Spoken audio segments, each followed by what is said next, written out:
Assalamualaikum warahmatullahi wabarakatuh. Asyhadu an la ilaha illallah wa asyhadu anna Muhammadar Rasulullah. Allahumma shalli ala sayyidina Muhammad wa ala alihi Muhammad. Wassalatu wassalamu ala asrofil anbiya'i wal mursalin wa ala alihi washabihi ajmain. Amma ba'du.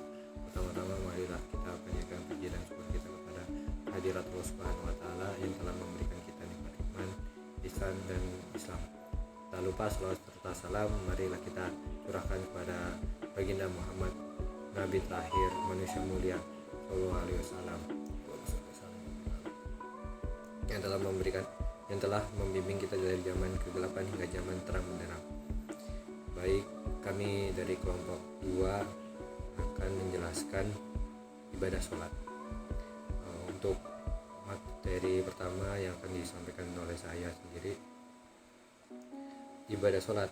Menurut pakar ilmu Al-Quran, Kiai Haji Hasin Sakso menjelaskan, sholat merupakan ibadah spesial yang diturunkan Allah Subhanahu wa taala kepada Nabi Muhammad SAW secara langsung. Ibadah ini juga merupakan amalan pertama yang akan ditanyakan kepada manusia di hari perhitungan. Saking pentingnya sholat, kata Kiai Hasin, Nabi SAW sampai memberikan perhatian lebih kepada umatnya terkait hal ini. Rasulullah SAW bersabda, "Muru auladakum bisolati wahum abna'u sab'in sininan wadribuhum alaiha wahum abna'u ashri sinina wa faraku bainahum fil madhaji." Yang artinya, perintahkanlah anak kalian sholat ketika berusia 7 tahun dan pukullah mereka ketika berusia 10 tahun jika meninggalkan sholat, dan pisahkan tempat tidur mereka antara laki-laki dengan perempuan. Dari hadis tersebut, Kiai Hasin menjelaskan bahwa terdapat pola didik yang ditekankan Nabi kepada para orang tua, yakni mulai memberikan contoh dari dini kepada anaknya untuk sholat dan memerintahkan anak untuk sholat sejak usia anak ini masuk ke dalam 7 tahun.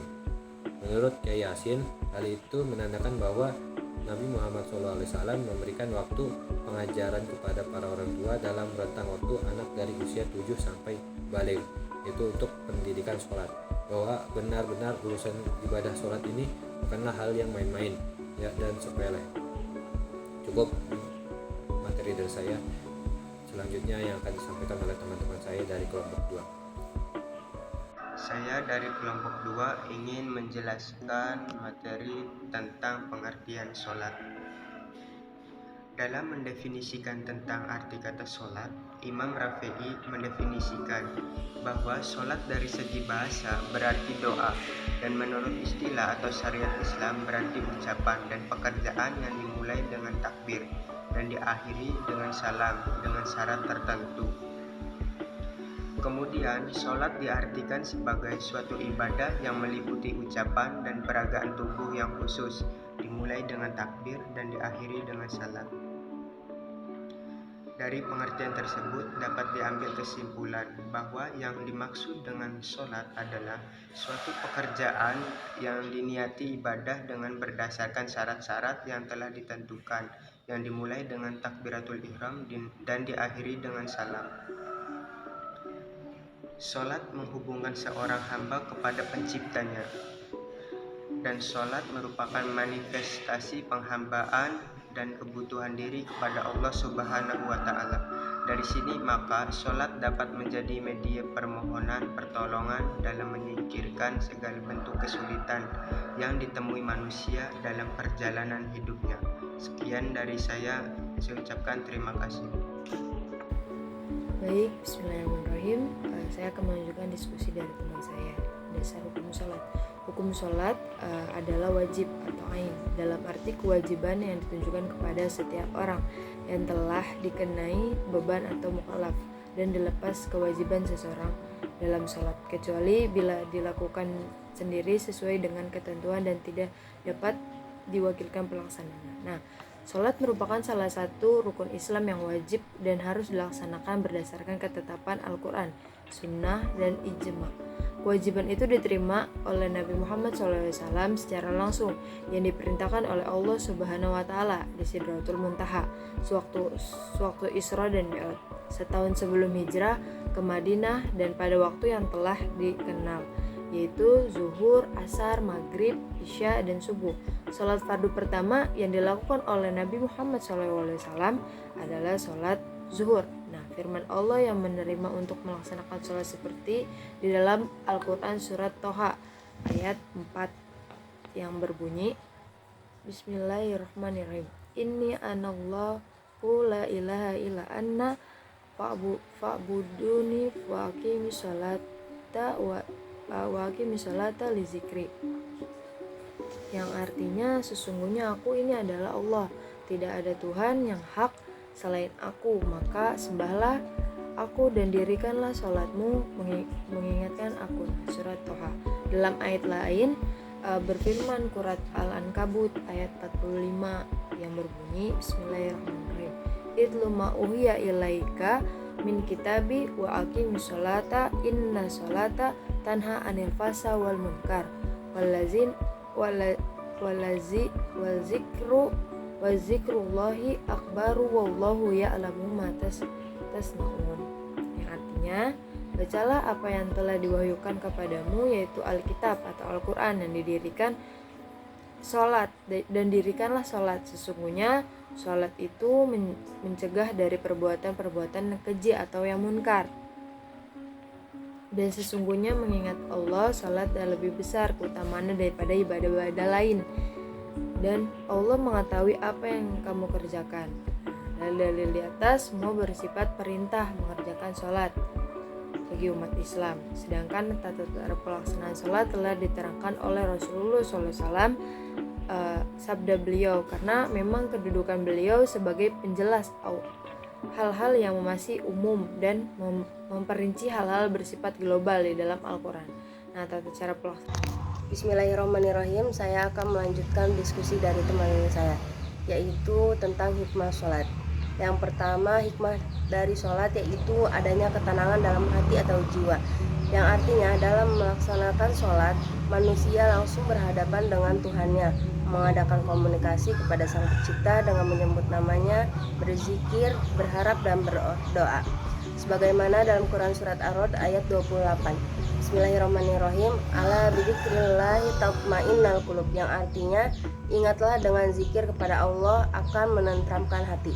Nah, yang kedua hikmah sholat yaitu adanya pembentukan kepribadian. Artinya dalam pelaksanaan sholat ditentukan waktunya dengan cara dan syarat-syarat tertentu. Misalnya, sebelum sholat harus berwudu dahulu, mensucikan badan, pakaian, dan tempat sholat daripada najis, dan menghadap kiblat. Hal ini akan membentuk pribadi manusia menjadi disiplin, tepat waktu, bekerja keras, dan berakhlakul karimah. Yang ketiga hikmah sholat yaitu hilang semua kesusahan dan kegelisahan. Yang keempat hikmah sholat yaitu merupakan benteng atau pencegah dari perbuatan keji dan mungkar. Sholat juga dapat merubah watak seseorang dari perbuatan jahat kepada watak yang baik.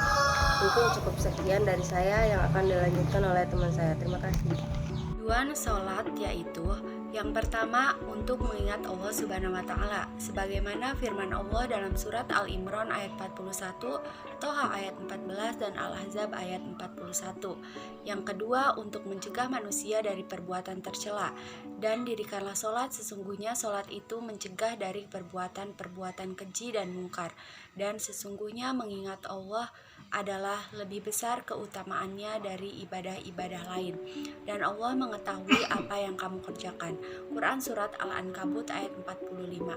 Yang ketiga yaitu sebagai kafarat atas dosa-dosa yang telah dilakukan. Nabi SAW menegaskan bahwa sholat merupakan kafarat penebus atas dosa-dosa yang telah diperbuat di masa lalu. Sesungguhnya sholat yang 5 waktu itu merupakan kifarat atau penebus dosa-dosa yang dilakukan antara sholat yang satu dengan sholat lainnya, kecuali atas dosa-dosa besar. Hadis riwayat Muslim. Yang keempat, cara untuk mengadu kepada Allah Subhanahu wa Ta'ala. Jadikanlah sabar dan sholat sebagai penolongmu, dan sesungguhnya yang demikian itu sungguh berat, kecuali bagi orang-orang yang khusyuk. Quran surat Al-Baqarah ayat 45. Yang kelima, tata cara mengingat Allah secara khusyuk. Ingatlah, hanya dengan mengingat Allah lah hati menjadi tentram. Quran Surat Ar-Ra'd ayat 28. Yang keenam, untuk diperintahkan kepada keluarga. Dan perintahkanlah kepadamu untuk mendirikan sholat dan sabarlah kamu dalam mengerjakannya. Kami tidak meminta rezeki kepadamu, kamilah yang memberi rezeki kepadamu. Dan akibat yang baik itu adalah bagi orang yang bertakwa. Quran Surat Toha ayat 132.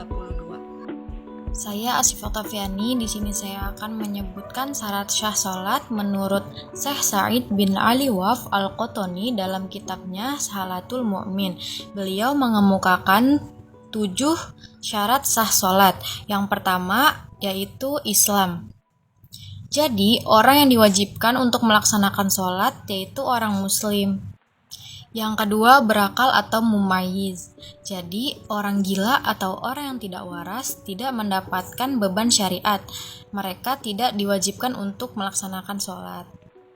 Yang ketiga, yaitu suci dari hadas dan najis. Hadas terbagi menjadi 2, yaitu hadas kecil dan hadas besar. Hadas kecil bisa dihilangkan dengan cara berwudu, sedangkan hadas besar bisa dihilangkan dengan cara mandi wajib. Sedangkan najis berasal dari kotoran dan dapat dihilangkan dengan cara istinja, yaitu bersuci menggunakan air, ataupun istijmar, yaitu bersuci menggunakan debu atau yang lainnya. Yang keempat yaitu menutup aurat. Batas aurat laki-laki adalah dari pusar hingga lutut, sedangkan perempuan seluruh anggota tubuhnya ketika sholat wajib ditutup kecuali muka atau wajahnya. Yang kelima yaitu memasuki waktu sholat. Waktu sholat ada 5. Yang pertama subuh, yang kedua zuhur, yang ketiga asar, yang keempat maghrib, dan yang kelima isya. Yang keenam yaitu menghadap ke arah kiblat. Dan yang ketujuh adalah niat. Niat untuk beribadah kepada Allah Subhanahu wa Ta'ala. Dalil-dalil sholat dalam Al-Quran. Pertama ada dalam Quran Surat Al-Baqarah ayat 43 berbunyi A'udzu billahi minasyaitonir rajim. Bismillahirrahmanirrahim. Wa aqimus sholata wa atuz zakata warka'u ma'ar raqiin. Dan laksanakan sholat, tunaikan zakat, dan rukuklah beserta orang-orang rukuk. Quran Surat Al-Baqarah ayat 43. Yang kedua ada dalam Quran Surat An-Nisa ayat 103. Bismillahirrahmanirrahim. Inna sholata kanat 'alal mu'minina kitaban mauquta. Artinya, sesungguhnya sholat itu adalah kewajiban yang ditentukan waktunya atas orang-orang yang beriman. Quran Surat An-Nisa ayat 103. Adapun yang ketiga dalam Quran Surat Al-Bayyinah ayat 5. Bismillahirrahmanirrahim. Wa ma umiru illa liya'budullaha mukhlishina lahud-din hunafa'a wa yuqimunas sholata wa yu'tuz zakata wa dzalika dinul qayyimah. Artinya, padahal mereka hanya diperintahkan menyembah Allah dengan ikhlas, menaatinya semata-mata karena menjalankan agama, dan juga agar melaksanakan sholat dan menunaikan zakat. Dan yang demikian itulah agama yang lurus atau benar. Quran Surat Al-Bayyinah ayat 5. Itulah beberapa dalil perintah sholat dalam Al-Quran. Dalam sebuah hadis disebutkan bahwa sholat 5 waktu akan menjadi guru selamat kita kelak di akhirat. Baik, saya Sinur Kopipa dengan NIM 211340020 akan memaparkan materi tentang hadis yang berkaitan dengan sholat. Yang pertama yaitu hadis tentang sholat yang mengenai sholat adalah penyejuk hati atau penghibur jiwa. Berdasarkan hadis riwayat An-Nasai dan Ahmad, Rasulullah SAW bersabda, "Ubiba ilayya minad dunya nisa'u wa tayyib wa ju'ila qurratu aini fi sholati." Yang artinya, dijadikan kesenanganku dari dunia berupa wanita dan minyak wangi, dan dijadikanlah penyejuk hatiku dalam ibadah sholat. Selanjutnya yaitu hadis tentang sholat yang memberikan kebaikan yang banyak bagi umat Islam.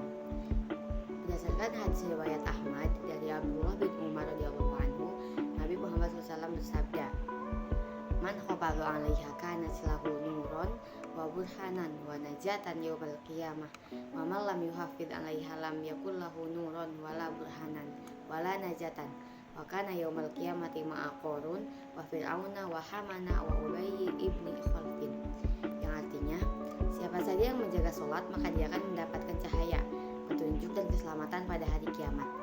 Sedangkan siapa saja yang tidak menjaga sholat, dia tidak akan mendapat cahaya, petunjuk dan keselamatan. Dan pada hari kiamat nanti, dia akan dikumpulkan bersama dengan Qarun, Fir'aun, Haman, dan Ubayy bin Khalaf. Terima kasih. Wassalamualaikum warahmatullahi wabarakatuh. Definisi dari berwudu. Jadi wudu itu adalah taharah yang wajib dari hadas kecil, seperti buang air kecil, buang air besar, keluar angin dari dubur atau kentut, tidur nyenyak, serta memakan daging unta. Menurut bahasa, wudu adalah husnu atau keindahan dan nadofah atau kebersihan.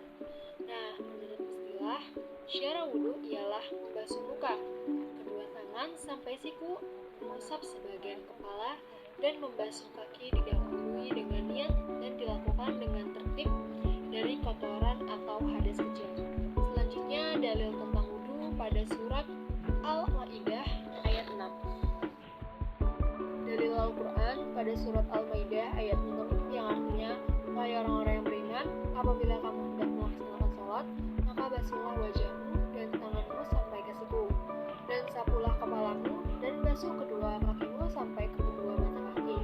Jika kamu junub, maka mandilah, dan jika kamu sakit atau dalam perjalanan atau kembali dari tempat buang air kakus atau menyentuh perempuan, maka jika kamu tidak memperoleh air, maka bertayamumlah dengan debu yang baik. Usaplah wajahmu dan tanganmu dengan debu itu. Allah tidak ingin menyulitkan kamu, tapi Dia hendak membersihkan kamu dan menyempurnakan nikmatnya bagimu agar kamu bersyukur. Baik, saya dari kelompok 2 akan menjelaskan tentang hal-hal yang membatalkan wudhu. Di antara banyaknya hal-hal yang membatalkan wudhu, ada yang pertama adalah keluarnya sesuatu dari dua jalan. Dua jalan di sini artinya kubul dan dubur selain sperma. Apapun yang keluar dari lubang depan, kubul, dan lubang belakang, dubur, baik berupa air kencing atau kotoran, barang yang suci ataupun najis, kering atau basah, itu semua dapat membatalkan wudhu. Sedangkan bila yang keluar adalah sperma, maka tidak membatalkan wudhu. Hanya saja yang bersangkutan wajib melakukan mandi jinabat. Yang kedua, yang bisa membatalkan wudhu kita adalah hilangnya akal karena tidur, gila, atau lain sebagainya. Hal yang membatalkan wudhu adalah orang yang tidur, gila, atau pingsan karena dia telah kehilangan akalnya.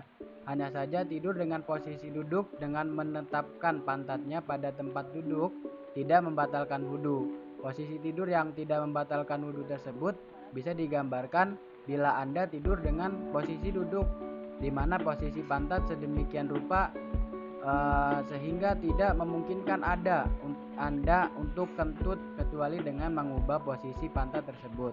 Maka posisi tidur yang demikian itulah yang tidak membatalkan wudhu. Kemudian hal yang membatalkan wudhu yang ketiga adalah bersentuhan kulit antara seseorang laki-laki dan perempuan yang tidak mahramnya.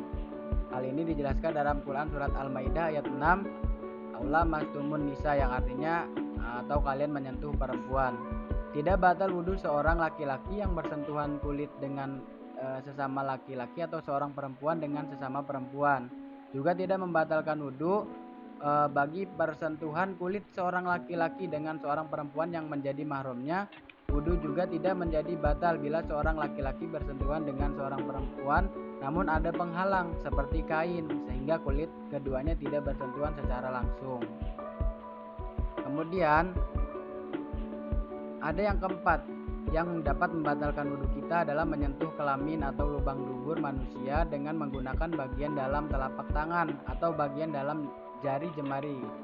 Itu adalah tadi diantara banyaknya hal-hal yang membatalkan wudhu menurut sebagian pendapat ulama ataupun